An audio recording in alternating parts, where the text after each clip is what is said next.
Like in this situation of mass quarantine, the whole idea of what makes a city has temporarily disappeared. So we can't gather, we can't do anything publicly, stores closing down, events closing down. What is there that makes life in the city like life in the city? Now we can still get supplies, so there's still some basic shops open, and that's of course very convenient to be able to access nearby supplies, so that hasn't disappeared.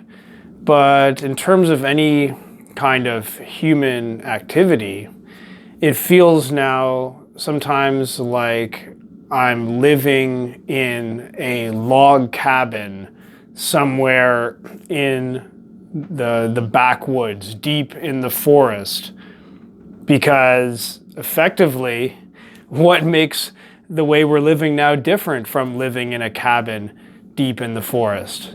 I mean, spending time alone within our own home, and there might be other cabins all around us, but they might as well be far away.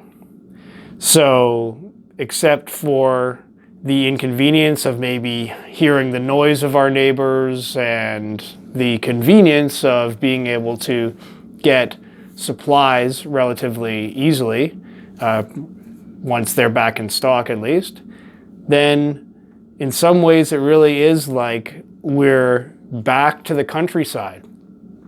So I'm kind of running with this whole approach, and I think there can be a lot of value in this idea of sort of living what I imagine to be sort of a country life, a wilderness life, even in the same old apartment in the big city.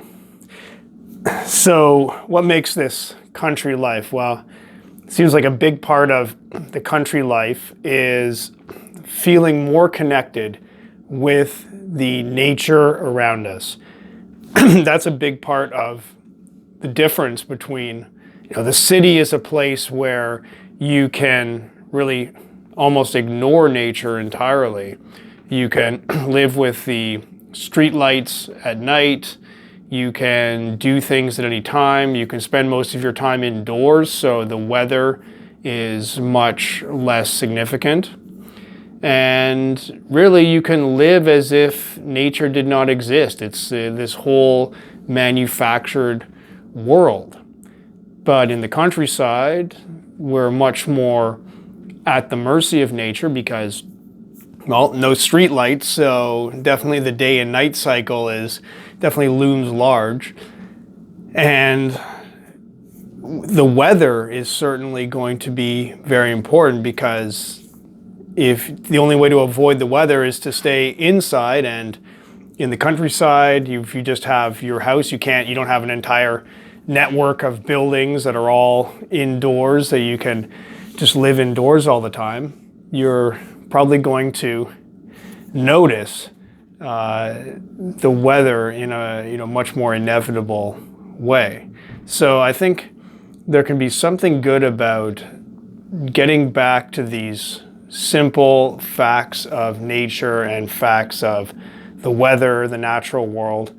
So starting with simply noticing the patterns of the daylight, and when it's bright and when it's dark, noticing the weather, spending more time out in nature, and even just when the weather's good, simply going for a walk in the nature and just being aware of the simple things. Also, with the time slowdown, with the extra free time that's now appeared for so many people, we can slow down in our actions and just simply observe nature in a simple way. Listen to the birds singing, watch the squirrels and the animals all around, and simply be aware of what's happening around us. So this is something that we have available at all times, and certainly not required that we pay any extra attention to this now. We can easily just simply spend all our time in our lighted rooms watching on-screen entertainment, and that's certainly another option. But I'm really enjoying the idea of imagining what would it be like if we are living in the city, but as if we're in some kind of far-off cabin, simply surrounded by the simple natural world.